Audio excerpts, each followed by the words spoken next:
terrorism, war powers, and constitutional privacy. Can you repeat that? Solvency, terrorism, war powers, constitutional privacy. Solvency, terrorism, war powers, And possibly constitutional privacy. Right. One second, I have pen.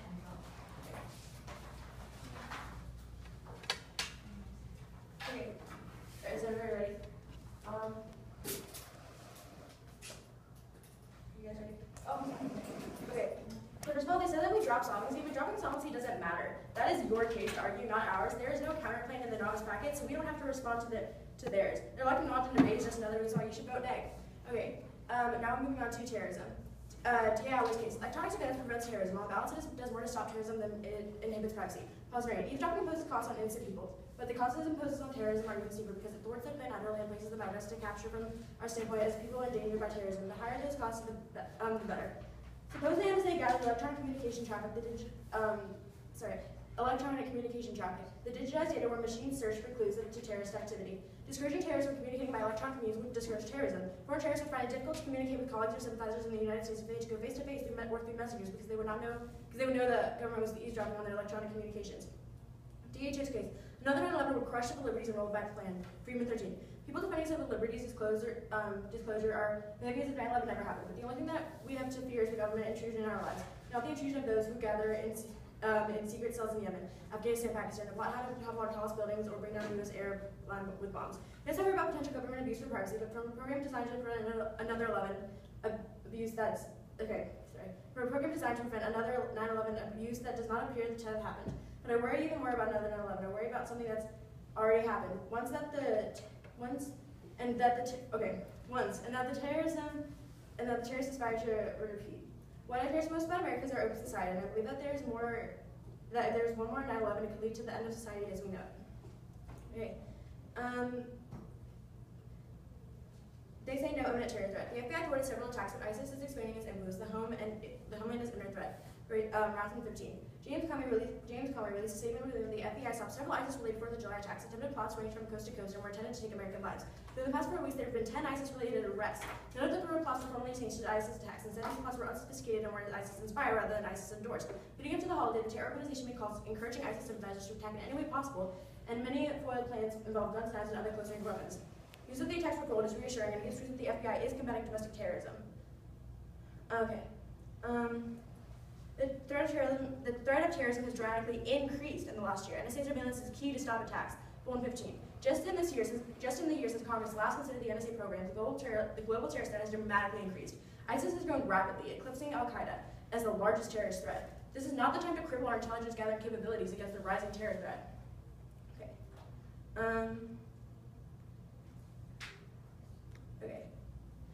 Okay. Discontinuous risk of terrorism means that people constantly underestimate the threat. Lack of major checks since 9/11 is due to success of surveillance, not lack of terrorists. Surveillance is the only way to locate unknown terrorists. Lewis 14. Americans are reluctant to accept terrorism as part of their daily lives, but attacks have been planned or attempted against American targets almost every year since 9/11. The threat of attack is easy to exaggerate, but that does not mean it's non-existent. Okay, now moving on to war powers. Okay. Surveillance authority is intrinsic. The president power as commander-in-chief. U13. The president has authority under the Constitution to take action to deter and prevent acts of international terrorism against the United States, which recognizes the president's authority to use force to respond to Al-Qaeda and any powers necessary and proper to that end. The president has an inherent surveillance authority. U13. Presidents have long ordered electronic surveillance without any judicial or congressional participation. The plan violates the president's war powers. Surveillance restrictions interfere with the commander-in-chief's responsibilities. Wilson 6. The president's powers as military commander-in-chief in time of constitutionally authorized war, of course, include the power to intercept enemy communications, including enemy communications with persons here in the United States, who may be in league with the enemy, and to follow the chain of such communications where it leads in order to wage war against the enemy and to protect the nation against further attacks. Okay. They say reject Wu. Students should engage with Yu's arguments, not ignore him. He's a legitimate expert. Eastman 8. Yu's been a well-regarded member of the law faculty at Berkeley Law since 1993, one of the most top law schools in the nation. While I acknowledge the controversy surrounding the legal positions you articulated during his tenure as Deputy Assistant Attorney General, we are looking forward to his visit where their students can engage him in a serious yet civil scholarly discussion of the issues in which he provided legal counsel while serving in the administration. Okay, you will find that his position, while disputed, is far from ignorant or disrespectful of the Constitution. Okay. The link not unique. The Freedom Act increased surveillance authority. Our link is unique. Raimondo 14. Rather than fundamentally changing the way the NSA keeps of data, the bill merely outsources collection. The Freedom Act is quite free with its Orwellian ratification to common words to mean the exact opposite of what they have traditionally meant. The bill defines a selector in such a way as to legalize surveillance of over 300 million U.S. citizens. The Freedom Act didn't end authority. The plan is much larger blow to war powers. 1915. The USA Freedom Act would not end the executive branch's authority to collect metadata. It would simply narrow the scope of such metadata collection. Consider what the bill is not addressing. The backdoor searches conducted under Section 702 of the FISA Amendment, the expansive collection of U.S. person data under Executive Order 12333, the targeting of anyone using the internet, anonymization technology such as Tor, NSA subversion of encryption standards, supply chain interdiction operations, and espionage, and spy recruitment efforts against international standards bodies. Okay. How much time is left? 2 minutes and 7. Okay, now moving on to constitutional privacy. Okay, internet surveillance doesn't violate the Constitution, U13 extent. The program does not represent a violation of the Constitution because the Fourth Amendment does not protect dial phone numbers. If the program only intercepts the content of emails of foreigners abroad as being reported, there's no constitutional violation. The Fourth Amendment does not protect the communications of non-U.S. persons that take place abroad, allowing the government to intercept foreign, potentially enemy signals and intelligence abroad without a warning. Recognize the reality of war as opposed to the precise targeting of communications that would apply to domestic law enforcement were the framework. Internet surveillance is constitutional. The Privacy and Civil Liberties Oversight Board agrees. Sludge 14. A government privacy oversight board finds the NSA surveillance constitutional. The Privacy Board largely accepts the government's assurance that NSA surveillance is well-grounded. The program has been subject to judicial oversight and executive internal supervision, and the board has found no evidence of intentional abuse. With absence of abuse, the board concludes privacy intrusions are justified in protecting against threats. Private sector threats to privacy are more serious. Government surveillance is vital to counteract them. Simon 14. Critics' preoccupation with dangers of state oppression leads them to overlook the dangers of private abuse of surveillance. By contrast, there have been many examples of serious harm for private abuse of personal information gained from digital sources. At least one has committed suicide. Many people have been humiliated and blackmailed based on the threat of disclosure has emerged as a common practice. Some of these is and should be illegal, but the legal prohibitions can only be enforced if the government has some of the surveillance capacities with critical decry. Illicit recording and distribution can only be restrained if the wrongdoer can be identified and their action is restrained. To the extent that the law enforcement is enhanced by surveillance, we also recognize the possibility of a warming effect that strengthens people's confidence so that they can act and speak without fear of private aggression. And surveillance authority won't be abused. This is aggressive oversight. Lippman 13. The government is not interested in your conversation with your aunt unless she's a key terrorist leader. More than 100 billion emails were sent every day last year. And that vast mass of data, like a few bits that are urgent instead of vast terabytes of TDM that are not. Unfortunately, the metadata that sketch the contours of a call to your family member may fall into the same enormous bucket of information that includes information on the next terrorist threat. Is that time?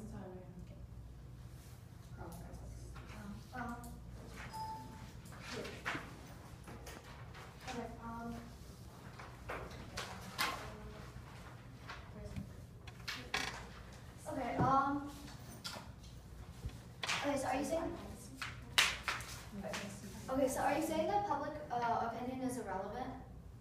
I didn't say public opinion was, I never said that. I said that. In your investigative journalism?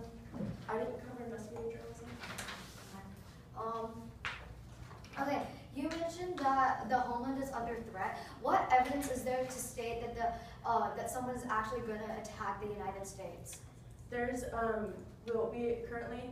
did you know for a fact that before 9/11, Al-Qaeda, some of them actually posted in a newspaper that Americans were considered targets. They don't exactly hide when they're going to have an attack. And we have people who are sorting through that data that is now used on the internet. Okay, so why would the NSA help with that? Like, can't they So use that other America person's doesn't get blown up. So are you saying the NSA is only the internet? No, the NSA is not the internet. It's part of the government. Like, it's bulk surveillance of only the internet? No, it's over. Well, like they can record durations of phone calls. They can look at some. If they collect metadata, is what it is through a machine. So are you saying that any suspicious behavior will lead to a person going to jail or getting deported? No. Not If necessarily. somebody has suspicious behavior, they're not just going to pick them off the street and say, we think you're doing something bad, you're going to jail for 20 years. They look into it. They use their information to further investigate. And if that investigation is proven as not important, then they discard the information. Okay, and then what is the Freedom Act? The Freedom Act? Okay, the Freedom Act was an act passed, I don't know how long it passed. How long ago it was passed for the Freedom Act? Not when it was passed, which was in June. Yeah, I but know. I'm looking What is it? Okay.